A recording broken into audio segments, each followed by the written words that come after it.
Hey guys, and welcome back to Let's Build Evil Fortress number 9, Elemental Spire.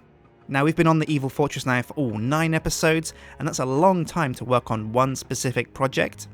And while this building is several buildings rolled into one, it still feels a bit tiring to kind of get all this way through a project and not be finished yet. There are other things that we want to do, and it would be exciting to start a new series and start fresh on a new build. But before we do that, we've got to stay the course and finish off our Evil Fortress, starting with the 2 towers that are left that we haven't tackled yet. One of those is attached to the moon catcher you see here, and the other one is around the other side of the castle. But the one attached to the moon catcher is the one we're going to be tackling first, so without further ado, let's build.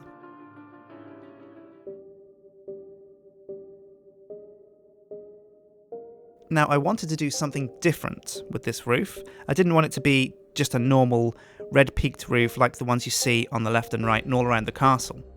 So I crafted these red netherrack squares you see here as framework for what would become, as you see me placing down here in darkstone brick, pillars. Now if you've ever seen a wedding cake, often they are tiers held up by pillars, and I kind of wanted that effect on this.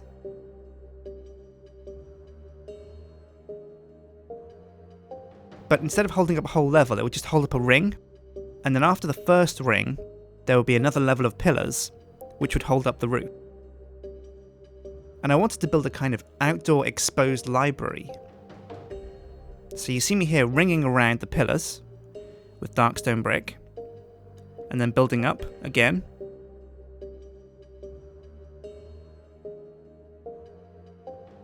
And then adding a ring around the pillars again, this time in nether brick. I'm going to make the roof out of nether brick, and it's going to look pretty much like the rest of the roofs on the fortress. So I add here red nether brick steps, and began to slant it upwards into a spike.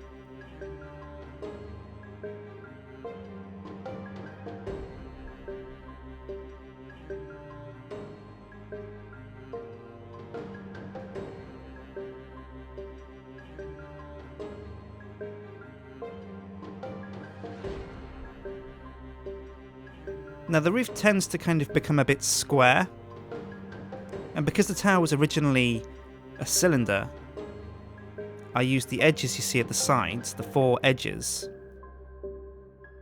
and brought them out a bit to kind of improve the rounded shape of the roof. And there you go, there are the pillars held up by that ring around the middle, and then the red nether brick roof. And then it was time to come around and do a pass on the detail of the top of this roof. So with upside down stone brick stairs and fence posts, I began to add support and create an archway between the pillars that face the moon catcher. Because I couldn't put a pillar there like the opposite side, it had to be a kind of an open entrance towards the stairs. So I created a kind of archway that leant on the other pillars. Then again adding fences and upside down stone brick stairs to hold up the roof, I complete the detail for the external part of this tower. Of course, once that was done, there were still the books to put into the tower. I still needed the bookshelves to be put in.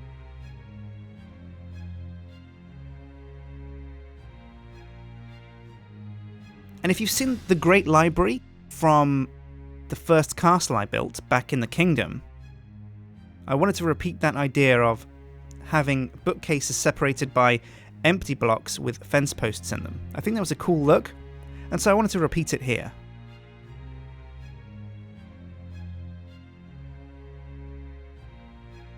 It was difficult getting the pattern right, but eventually I had something that looked pretty neat, I thought at least. And once I did, I filled it in with fence posts, and then I plonked redstone lamps on top of them and capped them off with wooden half blocks. And there you see the library inside that kind of stone cage on top of the tower attached to the moon catcher. And that's 1 tower down, so there's 1 to go. Now I didn't want this to be just a tower. I had an idea for what I wanted the focal point of this tower to be, but I also wanted to attach this in some way to the walkway you see reaching out from the left, the support strut for that tower on the left. So I built up, I counted, you see I used that netherrack to count out blocks from the central tower, so that I'd have a square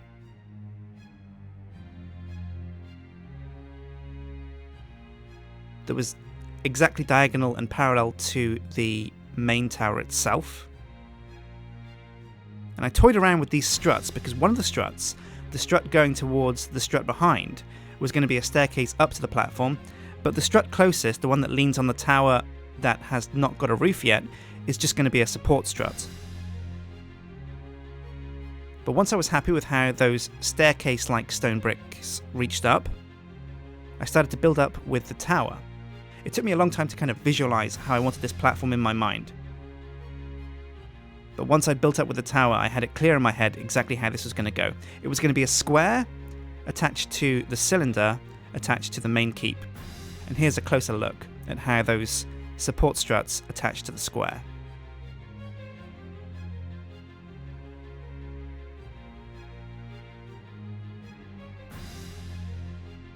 Now, this is going to be the focal point of the tower. This is a large glass cuboid kind of shape, hollow in the middle, with a pillar of glowstone right in the center. You see me there building up. And what this leaves is a 3x3 channel in the middle that we're going to fill with something that I'll show you later. But for the time being, I just built up to the level of the tower with glass blocks. Then I came over to where the strut interacts with the walkway that reaches out to the other tower that we support, and I wanted to build some kind of fancy support for the square above. So I used stone brick steps and stone bricks to craft this kind of teardrop-like shape as a support for the platform above, but also as a kind of fancy archway to walk through. It took me a while, and I played around with the design a bit, but eventually I got something I was happy with, and I bolstered it with light stone bricks and wooden fence posts.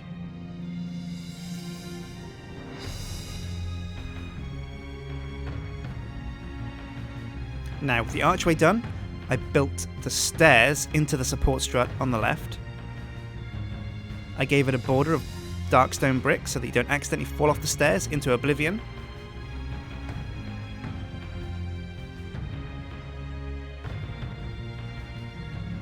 And then I increased the protection even more by adding wooden fences on the side, much like the support strut you see underneath that holds up the exterior tower. I then considered the crenellations on the square platform, using light stone brick and half blocks to get that crenellated effect. Then I fleshed out the edge of the square and built downwards in kind of concentric squares with a staggered effect that I'll show you here that kind of suggests that the platform is leaning on the main tower. So that'll stagger down and connect to the main tower as a kind of half upside down pyramid. You see me there filling in the bottom, the last of the stone brick, before coming up top and adding in the wooden floor.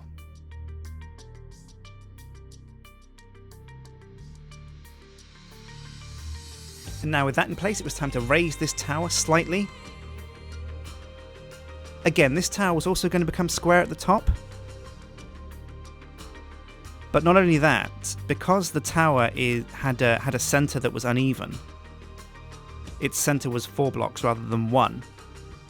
And the square column, the square glass column, had a centre of 1 block. I had to move the centre of the tower slightly and make it square. But I was happy with how I did that and how it looked after.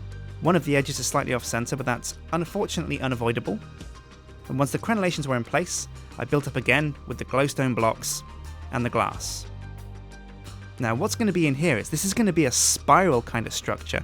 You see me here playing around with how this is going to be supported. Originally I was going to have a double helix kind of support with upside down and normal stone brick steps. Instead I opted for spirals that reached around each side, climbing upwards. You see one in dark stone brick and one in light stone brick. Now I'm going to replace the dark stone brick with red nether brick steps and the light stone brick with light stone brick steps.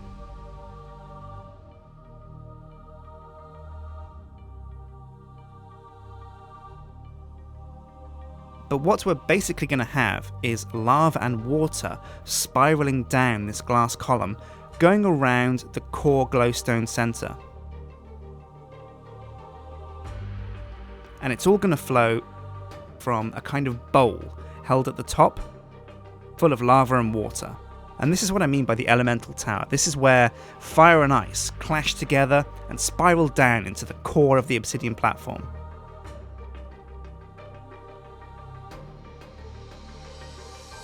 Once I built up with the red nether brick steps and the stone brick steps, I had to expand slightly. I came out by one on each side of the spiral to make a slightly larger bowl shape. And then I played around with the design at the top a bit, before settling on a kind of claw-like design that would be the tip of each of the spirals.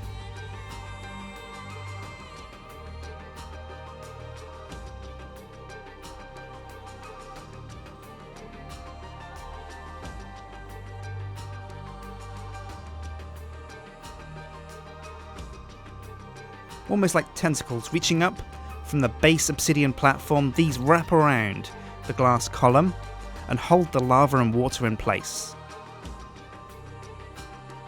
And then with those in place, I built the glass edge, and now it's time to come inside the glass column, and to make sure everything spirals correctly, you have to kind of stagger the whole column with glass steps. Now I've done them in stone here so you can see the pattern, but this is the pattern we did all the way up.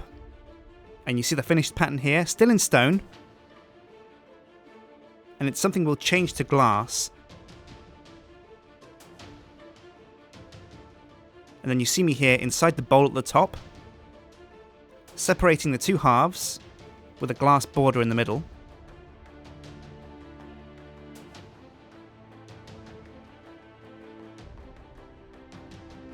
And then I came back, used World Edit to turn all of the stone into glass, and then the glowstone as well I decided to remove because we no longer need the light that we used the glowstone for.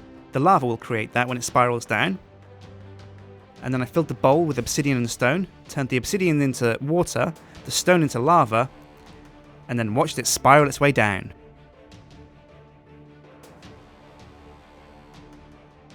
And there you have it, this double helix tower of glass,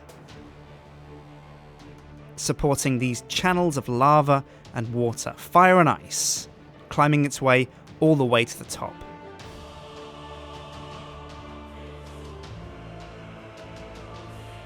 And there you have it for this week's episode of Let's Build an Evil Fortress, Part 9, Elemental Spire. We've capped off the final two towers, the final structural requirements for us to finish the castle.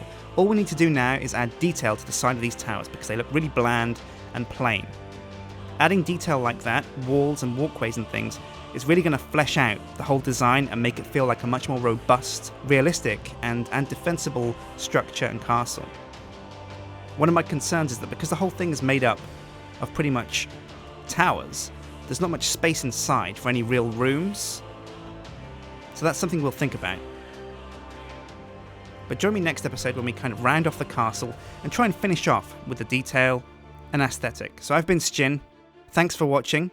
Hit subscribe if you want to see more, and hit like and favourite if you want to support the series. And I'll see you guys next time for more Let's Build. Take care.